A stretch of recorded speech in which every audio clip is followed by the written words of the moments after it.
Iyon na naman. Kahit hating gabi, paikot-ikot lang sa loob ng bahay ang malaking paru-parong itim. Kanina na nasa beer house, si Rudy ay nakita rin niya iyon. Paikot-ikot lang sa loob ang malaking paru-paro at ilang beses pang dumapo sa kanyang balikat. Ikaw ba talaga yan, Alpi? Isang linggo na ang nakalipas mula nang ilibing si Alpi. 9 na araw itong ibinurol sa isang funeral chapel. Hinantay talagang makarating ang lahat ng kamag-anak bago inihatid sa huling hantungan. 4 na magkakapatid. Tanging ito ang naiwan sa Pilipinas. Malaon ng naninirahan sa Amerika ang mga magulang at kapatid. Alam ni Eugene na kundi dahil sa kanya ay nasa Amerika na rin siguro si Alpi, pero mas pinili nito ang manatili sa Pilipinas dahil sa kanya. Mas pinahalagahan nito ang pag-ibig nila kaysa sa mga magandang buhay na naghihintay rito sa Amerika. Sa Huwes lang sila nagpakasal. Di pumayag si Alpi na ubusin nila ang kaunting naipon para sa gusto sana ni Eugene na bonggang wedding reception. Pagkatapos, tunga nga tayo na wala ni isang sentimo, wika ni Alpi. Naisip ni Eugene na may katwiran naman ang napang-asawa. Mahirap ang buhay kundi magiging wise sa paghawak ng peray. Walang mangyayari kahit malaki ang kinikita. Malaki ang isinakripisyo ni Alpi para sa kanya. Alam iyon ni Eugene. Kaya naman ginawa niya ang lahat para magantihan iyon. Hindi lang sa punto ng pagiging mapagmahal na asawa, kundi sa puntong pagiging good provider na padre di pamilya. Ang gabi ginawa niyang araw, ika nga. Accountant si Eugene sa isang bangko at medyo maayos na rin ang sweldo. Pero gusto niyang ipakita pati sa mga in-laws na tutol sa kanya na kaya niyang bigyan ng maalwang buhay si Alpi. Pumasok pa siya sa real estate agent sa isang kampanya ng pabahay. May satellite office iyon sa isang mall. Doon tumutuloy si Eugene pagkalabas ng bangko. Namimigay siya ng mga flyers sa mga namamasyal sa mall. Nag-sales talk sa mga willing makinig at mukhang sinasamahan naman siya ng swerte. Nakakatsyempo kasi siya ng pamilya ng mga OFW na naghahanap talaga ng affordable at maayos na komunidad. Baka naman inaabuso mo ang sarili mong iyan. Paalala sa kanya nang minsan na magkausap sila ni Alpi. Kaya ko. Kinakaya mo dahil may gusto kang patunayan sa pamilya ko. Eugene, hindi mo dapat pasayahin. Ako lang ang mapasaya mo. Sapat na yun. Gusto kong ipakita sa kanila na di ka nagkamali when you decided na magstay dito sa piling ko. Napangiti ng malungkot si Alpi. Iba ako sa mga kapatid ko. Kung napapayag sila ng parents namin na magpakasal sa mga American citizen para maging citizen din, iba naman ako. Hindi ako liligaya sa ganun. Mas prepared akong pakasal sa talagang mahal ko at yayakap ito sa kanya. Kahit wala akong dollars, Masarap ka namang magmahal. Grabe. Saka tatawa. Alam nila, kapwa na ang kanilang isip ay pinasukan ng mali siya. Grabe. Iyon kasi ang salitang na ibubulong ni Albie sa maraming pagkakataong nagroromansa sila. Tunay na mapusok ang init ng pag-ibig. Wala na sanang mahihiling pa si Eugene. Nakakaimpok na silang mag-asawa, may kotse rin naman sila. Kahit 1996 model lang ang Honda Civic, nabili iyon ni Eugene sa assistant manager ng pinapasukang bangko.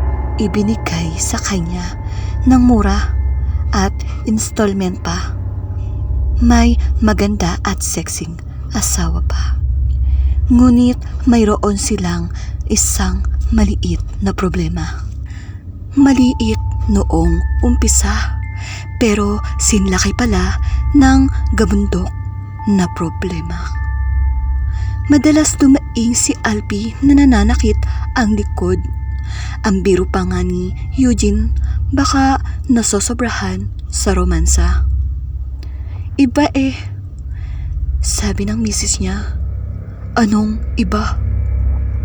Masakit, malalim yung kirot, matining, at kumonsulta sila sa isang espesyalista. Serye na mga eksaminasyon ang ginawa kay Albie. Ilang beses isinalang sa x-ray at kung ano-ano pang medical na mga pamamaraan. May nakitang bukol sa baga ni Albie at nang ipasuri, isang mapait na katotohanan na halos magpatigil sa mundo ng mag-asawa.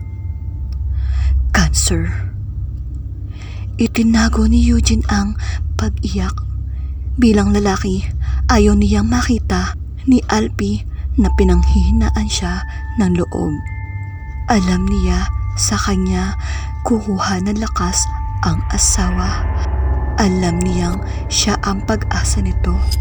Ngunit naitago man niya ang lihim na pag-iyak. Sa mga mata niya ay nag-iwan iyon ng bakas. Oh, ang tagal mo sa CR At namumugto na naman niyang mga mata mo. Umiyak ka na naman no. Napapaiyak kasi siya pag naiisip na mawawala na si Albie. Awang-awa siya rito. Gusto niyang gawin ang lahat pero wala siyang magawa. Ubusin man nila sa pagpapagamot ang kanilang savings ay alam nilang himala na lang ang makakapagdugsong ng buhay ni Albie. At buong pagmamahal na yayakap ito sa kanya. Kapalaran ko ito, sweetheart. Sana'y matutunan mong tanggapin yun. Pero ang dami namang masasamang tao. Bakit ikaw pa ang nagkaroon ng ganyang sakit? Basag ang boses ni Eugene at bakas na bakas ang pait sa kanyang mga salita. Sabi ko nga, kapalaran ko to. Oo, masakit para sa'yo. Pero huwag mo akong iyakan na matagal sa panahon pag dumating na ang sandali. Mayaalis mo ba sa akin na hindi ka iyakan? Sige, iyakan mo ako. Pero huwag matagal. Sandali mo lang akong ipagluksa. At pagkatapos nun, mag-move on ka na ha? Promise? Hindi makapangako si Eugene. Mahal na mahal niya si Albie na kung posible nga lang na ipalit ang buhay niya para dito ay kanyang gagawin at naibubulong na lamang niya habang mahigpit itong yakap. Kung pwede lang, gusto ko sanang sumama sa'yo. Paanas na sabi niya habang umaagos ang luha sa magkabilang pisngi. Mahal na mahal kita. Kumala si Alpi sa kanyang yakap at sasapuin ng dalawang palad ang mukha niya. Buong pagmamahal na tiningnan siya sa mga mata. No, huwag kang magsalita ng ganyan. Sayang ka. You're such a nice guy. Pag wala na ako, love again. Para naman may iba ka pang babaeng mapaligaya sa piling mo. Hindi na siguro. Ayoko na. Magagalit ako pag nagmumukha lang pag wala na ako. Sweetheart, promise, mumultuhin kita pag nakita kong sinasayang mo ang buhay mo. Imbes na paru-parong puti, paru-parong itim ang lagi mong makikita. Palatandaan iyon na naririto lang ako sa tabi mo at nagtatampo sa iyo. Hinding-hindi makakalimutan ni Eugene ang mga ganoong salita ng asawa. At wala pang 3 buwan mula nang sabihin iyon sa kanya ni Alpi. Isang umagay nagising na lamang si Eugene na malamig na itong bangkay. Ganoon na lang ang pagsigaw niya sa sobrang lungkot na nadarama sa pagkawala ng minamahal. Wala man lang anak na naiwang alaala sa kanya, si Alpi. Ang tanging alaalang naiwan nito'y ang matamis na kanilang pag-iibigan.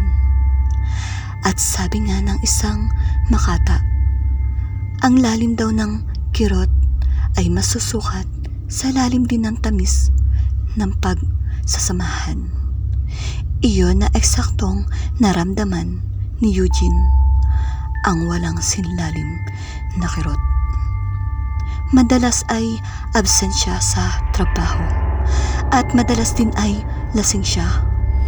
Pero kahit lasing, aware pa rin si Eugene sa tila pagsubaybay sa kanya na malaking paru-parong itim. May ipinapaalala ito sa kanya. Sa sopa na nakatulog si Eugene, kinabukasan ng paggising niya'y ang paru-parong itim na naman ang kanyang nabungaran. Paikot-ikot ito sa salas hanggang maya-maya'y napuno ng amoy ng bulaklak at kandila ang buong kabahayan.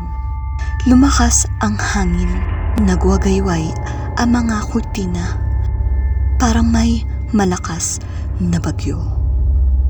Kinilabutan si Eugene at nagsalita siya ng pasigaw para labanan ang takot. Ikaw ba yan, Alpi? Kung ikaw yan, magpakita ka sa akin. At unti-unting humina ang hangin. Pumirmi ang kurtina.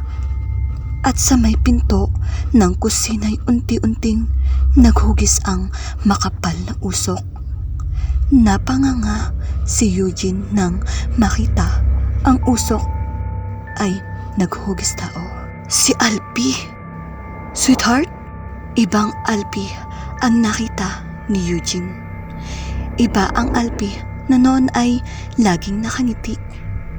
Madilim ang mukha nito, tila galit, tila may ipinagdaramdam. Galit ka ba? Hindi mo gusto ang... galit ka dahil madalas ay lasing ako. Hindi ito sumagot, pero matalim pa rin ang titig kay Eugene. Pangako, kung iyon ang ikinagagalit mo, mula ngayon pipilitin kong bumalik sa dating ako kahit mahirap. At biglang nawala si Alpi sa paningin ni Eugene. Nawala rin ang malaking paru-parong itim na paikot-ikot sa salas. Sinikap ni Eugene na makabalik sa normal ang buhay niya. Sumasama siya sa mga boys night out na mga koopisina. After 1 year na makapagbabang luksa sa asawa, may naging empleyada sa kanilang opisina na kahawig kay Alpi. At tila hawgali pa, niligawan niya ito. At mukhang feel naman siya ng bagong empleyada. Sumasama ito sa kanya kapag nagko-coffee break.